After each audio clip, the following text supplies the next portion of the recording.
Guntur parliament పరిధిలో పట్టుపాడు నియోజకవర్గ SC కాన్స్టిట్యూన్సీకి సంబంధించి తెలుగుదేశం ప్రకటించినటువంటి పూర్వ రామాయణమైనటువంటి మరి ఈరోజు భారతీయ జనతా పార్టీ జనసేన పార్టీలు మద్దతు ఇవ్వడం అనేటువంటి పూర్తిగా స్వాగతిస్తున్నాం.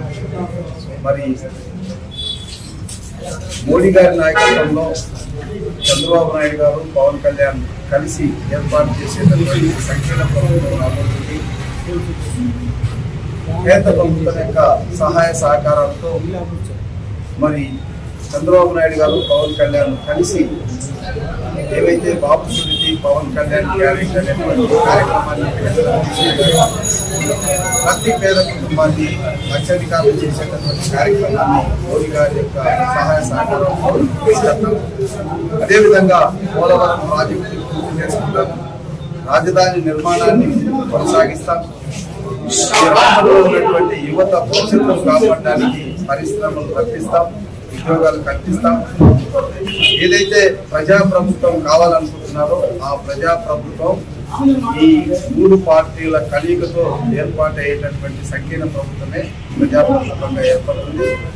మరి ఈ 5 సంవత్సరాలుగా ఒక్క ఛాన్స్ అని వచ్చినటువంటి వైసీపీ ప్రభుత్వం పూర్తిగా అన్ని వర్గాల వారు రైతుల్ని, మహిళల్ని, యువతను, రైతు కూలీల్ని, ఎస్సీలను, ఎస్టీలను, బీసీలను, మైనార్టీలను, కాపుల్ని, మరి అదేవిధంగా ఇతర వర్గాల్లో ఉన్నటువంటి పేదలను అందరినీ కూడా దాదాపు 120 స్కీములు రద్దు చేసి వాళ్ళ వెన్నెంకి విరిసి వాళ్ళ భవిష్యత్తును అంధకారంలోకి నెట్టేయడమే కాకుండా విపరీతమైనటువంటి అప్పులతో ప్రతి కుటుంబం మీద ఈరోజు దాదాపుగా 6 నుంచి 8 లక్షల మధ్య అప్పు మోపడం అనేటువంటిది చాలా దురదృష్టకరం. ప్రాజెక్టుల విషయంలో కానీ అభివృద్ధి విషయంలో కానీ ఎక్కడ వేసిన దొంగలు అక్కడే ఉంది. సో ఇలాంటి ప్రభుత్వాన్ని శాశ్వతంగా ఇంటికి పంపాలనేటువంటి ఉద్దేశంతోనే ఈరోజు తెలుగుదేశం, జనసేన, బీజేపీ కలిసి పోరాటం జరపడం అనేటువంటి.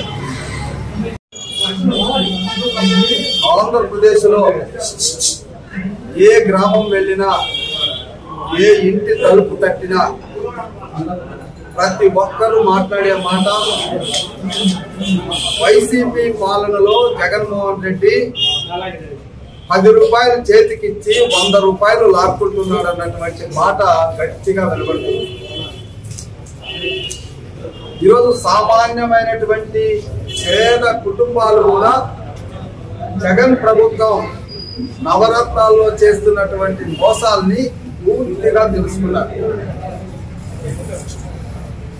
చంద్రబాబు నాయుడు గారు 2014-18 మధ్యన దాదాపుగా పేదలకి, ఎస్సీలకు, ఎస్టీలకు 27 పథకాలు, బీసీలకు 30 పథకాలు, మైనార్టీ సోదరులకి 11 పథకాలు, కాపులకి 7 పథకాలు, ఇతర వర్గాల్లో ఉన్నటువంటి పేదలకు కూడా దాదాపుగా 48 పథకాలు వెరసి 120 పథకాలతో సంక్షేమాన్ని అందించి వాళ్ళ కాళ్ళ మీద వాళ్ళు నిలబడేటట్టుగా ఆటోలు, ఇన్నోవా కార్లు, 2-3 లక్షలతో స్వయం ఉపాధితో నడపబడేటటువంటి హోటళ్లు కానీ, గ్యారేజ్లు కానీ ఇవన్నీ పెట్టుకొని వాళ్ళ కాళ్ళ మీద వాళ్ళు నిలబడమే కాకుండా 10 మందికి ఉపాధి కల్పించినటువంటి సంఘటనలు ఇప్పుడు వాళ్ళు నెవరు వేసుకుంటున్నారు.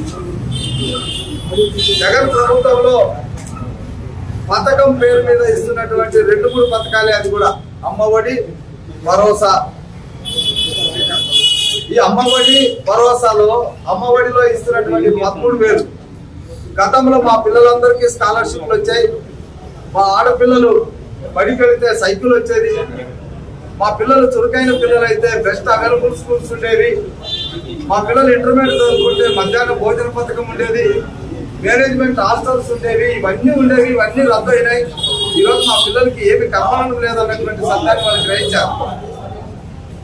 అదేవిధంగా సంక్రాంతి పండుగ రోజుల్లో ఇచ్చేటటువంటి అమ్మఒడి సాయంకాలానికో 2-3 రోజులకో నాన్నబుడ్డికి 50 రూపాయలు ఉన్నటువంటి బ్రాండెడ్ లిక్కర్ ని 150 రూపాయలు చేసి మా మగవాళ్ళ చేత ఆయన ఇచ్చిన డబ్బు 2-3 రోజులకి అయిపోతుంది.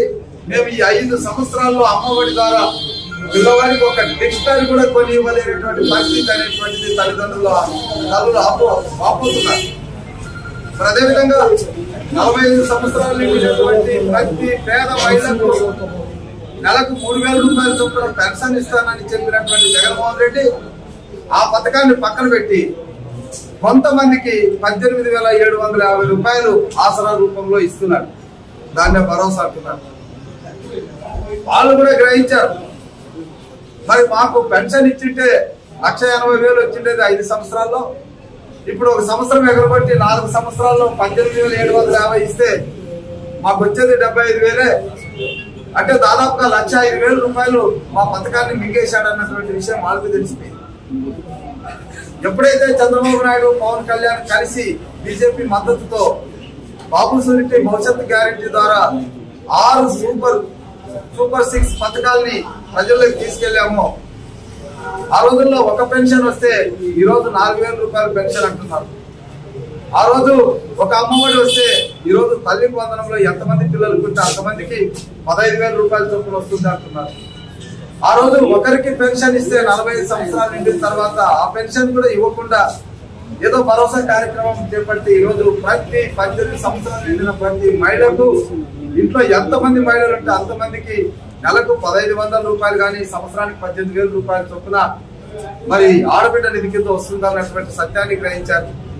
అదేవిధంగా చంద్రబాబు నాయుడు గారు ఆ రోజు 2,000 రూపాయలు నిరుద్యోగులకి వృత్తి ఇస్తే ఆ రోజు 6 లక్షల ఉద్యోగాలు కల్పిస్తే ఈ రోజు ఉద్యోగాలు లేవు, వృత్తి లేదు, కనీసం మా భవిష్యత్తు అంధకారం అయింది అన్నటువంటి సత్యాన్ని యువత గ్రహించారు. మరి ఈరోజు చంద్రబాబు నాయుడు పాలన తిరిగి వస్తే 3,000 రూపాయలు మాకు సహాయం అందుతుంది నెలకు. అదేవిధంగా లోకేష్ బాబు గారు ప్రవేశపెట్టిన 20 లక్షల ఉద్యోగాలు మాకు అందుతాయన్నటువంటి ఆశతో ఎదురు చూస్తున్నారు. వ్యవసాయ కూలీలు మేము కూడా మరి కౌలు రైతుగా గుర్తించి మాకు కూడా 20,000 రూపాయలు వస్తుందని ఆశపడుతున్నాను. అదేవిధంగా ఇసుక ఫ్రీ అవుతుంది, మాకు పనులు దొరుకుతాయని కూలీలు ఎదురు చూస్తున్నారు. ఇలాగా అన్ని వర్గాల వాళ్ళు, ఇటు ఉద్యోగస్తులు నెల జీతం రావడం లేదు, పెన్షన్స్ కి నెల జీతం రావడం లేదు, నెల పెన్షన్ రావడం లేదు, వ్యాపారస్తులకి అసలు వ్యాపారాలే లేకుండా నిర్వీర్యమైనటువంటి ఈ వ్యవస్థను మళ్ళా బాగు చేయాలంటే చంద్రబాబు నాయుడు గారు రావాలి. ఆయనకు మద్దతు ఇస్తున్నటువంటి పవన్ కళ్యాణ్, మరి వీరిద్దరికి మద్దతు ఇస్తున్నటువంటి బీజేపీ ఈ సంకీర్ణ ప్రభుత్వంలోనే ఈ రాష్ట్రం మళ్ళా బాగుపడుతుంది. రాజధాని నిర్మాణం అవుతుంది, మరి పోలవరం పూర్తి అవుతుంది, మరి ఉద్యోగాలు వస్తాయి యువతకు, మళ్ళా మహిళలకు డాక్రా సంఘాల ద్వారా పూర్వయోగం వస్తుంది అన్నటువంటి ఆలోచనతో అందరూ ఎదురు చూస్తున్నారు. ఈ రేపు 45 రోజుల్లో జరగబోయే ఎన్నికల్లో పూర్తిగా వైసీపీకి వ్యతిరేకంగా ఓటు వేయడానికి సిద్ధంగా ఉన్నారు. దానికి తార్కాణంగానే ఈ రోజు ఒక్క పెద్ద పల్కులూరు గ్రామం నుంచే యువకులు 30 మంది, అదేవిధంగా ఒక 60 కుటుంబాలకు చెందినటువంటి మహిళలు వాళ్ళ కుటుంబాలు ఎలా బుక్కి అవుతున్నాయో, ఎలా అప్పులు పాలవుతున్నాయో, ఎలా నష్టాలు, ఒక సైడ్ ధరలు పెరిగి, మరొక సైడ్ పన్నులు పెరిగి, మరొక సైడ్ పనులు లేక ఎలా నష్టాలకు గురి అవుతున్నారో కళ్ళతో నీళ్లు పెట్టుకొని ఈరోజు తెలుగుదేశం ప్రభుత్వంలో జాయిన్ అవ్వాలనేటువంటి, తెలుగుదేశం పార్టీలో జాయిన్ అవ్వాలనేటువంటిది తార్కాణంగా రోజు కొన్ని వందల మంది జాయిన్ అవ్వడం అనేటువంటి చూస్తూ ఉంటే వైసీపీ ఇంకొక వారం 10 రోజుల్లో ఖాళీ అవ్వడం గ్యారెంటీ. ఇకపోతే మొన్న వాలంటీర్లు అనేటువంటి వాళ్ళు పేద పిల్లలు ఏదో ఊర్లోనే ఉపాధి లభిస్తుంది కదా అని చెప్పి వైసీపీ ప్రభుత్వాన్ని నమ్మి 5,000 రూపాయలకి 5 ఏళ్లుగా వెట్టి చాకరీ చేస్తున్నారు. అయితే వాళ్ళ మెడ మీద కత్తి పెట్టి లేదా వాళ్ళ తల్లిదండ్రుల మీద ఒత్తిడి తెచ్చి ఈసీకి వ్యతిరేకంగా, ఎలక్షన్ కమిషన్ నియమ నిబంధనలకు వ్యతిరేకంగా వాళ్ళతో సమావేశాలు నిర్వహించడం వైసీపీ నాయకులకి సిగ్గుచేటు. వర్ధిల్లాలి ఎన్డీఏ నాయకత్వం, వర్ధిల్లాలి ఎన్డీఏ నాయకత్వం, వర్ధిల్లాలి తెలుగుదేశం, వర్ధిల్లాలి తెలుగుదేశం, వర్ధిల్లాలి తెలుగుదేశం, వర్ధిల్లాలి జనసేన పార్టీ, వర్ధిల్లాలి జనసేన పార్టీ, వర్ధిల్లాలి.